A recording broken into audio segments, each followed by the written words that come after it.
virtually live from the Beer to Whiskey Studios, high atop Barley's Tap Room on Washington Street in downtown Greenville, South Carolina. I'm Russ Heaps, and welcome to Beer to Whiskey. This episode is one of our Big John and 5 segments where I get my good buddy here, Big John Richards, to pick a beer from one of Barley's 72, 73, give or take, 220, 221, whatever it takes. Changes by the day in Russ's mind. It's actually 72 taps, and we sniff it, we sip it, we kibitz about it. John tells us a little bit about the brewery, and sometimes we get a little brewing history, which is always fun. And now that all of that nonsense is out of the way, John, what are we doing? Speaking of always fun, we're drinking beer. Yes, that as well.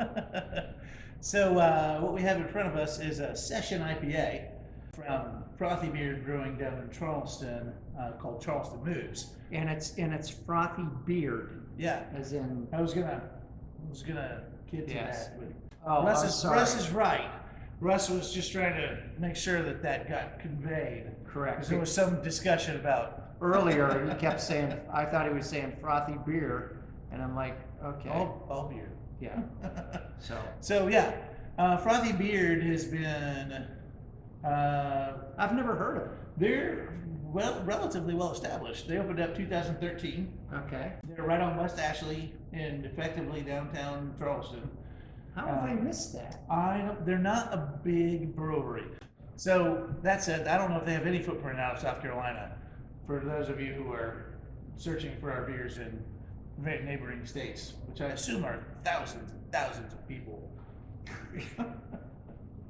Yeah, but if you know, if enough of you go and demand it, they might actually bring it in. The biggest reason I picked this beer is so we can talk about session beers and session IPA in particular, because I think it's really, really a wonderful product. It's the whole idea being behind it is that you're brewing a low alcohol strength, low calorie beer with a bunch of flavor behind it.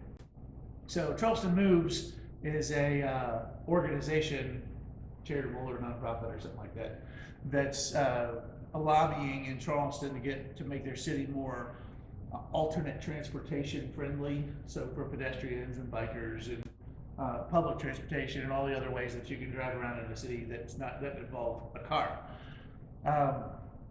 which is very responsible but the point of brewing this beer for that organization is that active people, those sports enthusiasts will want a beer that's not going to overwhelm them with calories or with alcohol content or anything else after their bike ride or their run or their weightlifting session or whatever.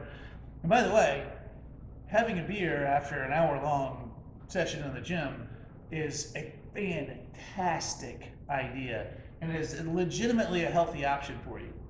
If you've been exercising for more than an hour, then first of all, you should never drink a Gatorade before you've been exercising for less than an hour because you haven't burned off enough calories to do it. And once you have, beer is just as good an option for you. And it tastes better. And it tastes better. That's why so often you'll go to a small brewery and it's half full of guys with bikes and yeah, that's exactly right. So and all of that, and secondarily, and by that secondarily, I mean primarily. Primarily, this beer is clear. Here we go. Yep. So this is legitimately a health topic, though, because one of the sort of under the radar things that's a problem with hazy beers, it's calorie bomb. You get into some of these, you put haze back into the beer, you're just adding calories. You're just adding empty calories. So you get these big, maybe they are delicious, but you get into these big 7.5% and 8% hazy IPAs, and those things got 450 calories in them. What? They're freaking insane. What? What? They are the biggest calorie bombs in the beer world. So getting back into hazy and getting back into reasonable alcohol strengths, I think, is a really positive move for us as as consumers. So I say all that to get us to the point that we're going to try this hazy, or not hazy. Not hazy, We're gonna clear. try this clear. I thought we've find out, established right. it's clear. This, I'm going to fall off the bus again where I can't remember if it's before or after that it's filtered or not. But yeah, this sessionable IPA was the word I was going for. At 3.5%. Now that's Budweiser. It's under Michelob Ultra. Is it really? Or it's right in the same vicinity. I think Ultra is 3.7, if I remember right. But You mean that water in a brown bottle? that's correct. Okay. This one's going to taste delicious though, and it's not going to be much more than a calorie or two above what Ultra is doing. Those of you who don't know, most of the calories in your alcoholic beverage are in the ethanol. So if you're drinking, if you want to escape calories, you have to escape the alcohol itself. So, I mean, you can drop everything out and get to vodka, and that's your healthiest option calorie-wise. But otherwise, if you want alcohol, you're gonna get calories. So you might as well get something that tastes good, that's actually gonna keep you in the same spot. So we're getting dry. I've been talking. I'm parched and I haven't even Right. said anything. Text Here's Miss to it. Willie. Sorry for keeping you guys from this part for so long. Oh man, I love you. A little longer than that. I wish I could make my bedroom smell like that. It's just a little bit piney. It is piney. Whoops. It is A little bit piney. Oops. It's got some grapefruit, some orange peel going on in there. It is. Oh, man. Piney's all that I'm just getting. I love the pine. I want my IPAs to come back at me with pine. That just speaks to West Coast hops. Ooh. Oh, that's refreshing as it can be. That's all the citrus comes through on the finish of that. I'm getting lemon peel, grapefruit, little orange on the finish.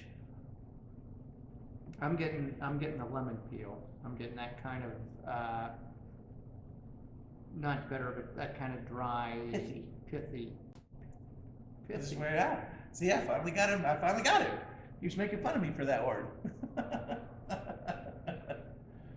But it just goes down so easy. It's clean. It's refreshing. It's dry. As soon as you set it down, you're ready for another sip. It's crushable. Certainly crushable. Right. And on a hot day, sitting out listening to an outdoor concert or something, sitting on the beach, sitting on a boat, why would you not want a 3.5% beer that tastes like that? We should be doing a comparison with Michelob Ultra. Maybe we will. Well, I don't even. Not today. They don't even. They don't serve carry it They here, don't. so we can't do it here. But This has so much more flavor and so much more personality that look at the lacing on that. I know, it's You'll never beautiful. get an Ultra to do no, that. You'll never get an Ultra No. to have that kind of lacing. and that's all hop boils. That's just the contributing to the elasticity. Makes me smile. This reminds me of why I used to enjoy drinking beer. I swear it was a week ago at work, and I was trying to do it. I got off, and I was like, I'm gonna pour myself a beer. And I was standing there, and my bartender on duty was standing right next to me. We were staring at the board. I was like, "What? Beer's not fun anymore."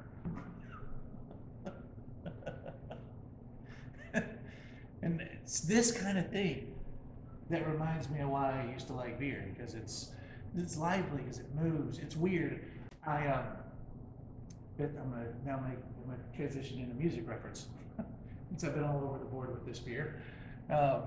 Keith Richards was talking about in his autobiography. He was talking about, you get these guys, they've got like 9 drum kits set up in front of them, and it's just a big wall, just of non-animated sound. He's like, that's not what we set out to do. Maybe it's not, and I'm not saying that's wrong, but he's like, rock and roll, it's built to move. It's built to jump and jive. It's built to go somewhere. And you can't do that if you're just hammering out something. And that's the way I feel about beer. It's built to be lively and fresh and exciting. It's built to move. And And all these hazy IPAs that all taste exactly the same, get them out of here, man. Get them out of here. We're going to agree to disagree. But now that you've thrown this 450 calorie thing at me, I'm a little less inclined to drink a big hazy IPA. But no one should ever sit down and drink more than 3 beers at a time, in any real sense of the word. We've already done that today, but that no responsible person should ever sit down and drink more than 3 beers at any one time. But that said, if you want to sit down and have more than 3 beers, which we very often do as humans, because we're not a race built to last. And we're also, we also have to do research. And this is for science. Yeah, this is all about science. Yeah, and research. This is important research. But for responsible folks or folks that don't do this for a living. This I could see. We had Sunday. Sunday is my main beer drinking day. Every day is John's main beer drinking day, but on Sundays we get together at a place downtown here called Smoke on the Water, and we drink some beer. And we had a Mexican lager from Epic Brewing, Los Locos. Yeah, Epic Brewing out of Colorado. Which was tastes like a Corona with about half a lime squeezed in it. Yeah. Which was actually a wonderful. I was just down in the Keys a couple of weeks ago, and that would have been a great beer down there. This would be a great beer down there just because it is so refreshing. Yeah. And it's so light, and you can drink a bunch of them. Right. Well, at 3.5, you really can drink more. It's legitimately alcohol-wise, you can drink more than when we talk about alcohol portions, it's 12 ounces of 5% beer. Yeah. So, and it's 3.5 gives you the chance to drink more of them and still stay in your parameters. It's a clean finish. It's refreshing. You just want to keep drinking it. Right. That's the beauty of the whole arrangement. And because horse is officially dead by Russ. I agree. I agree. And so, go get yourself one. Yeah. Session things. Exactly. See you next time.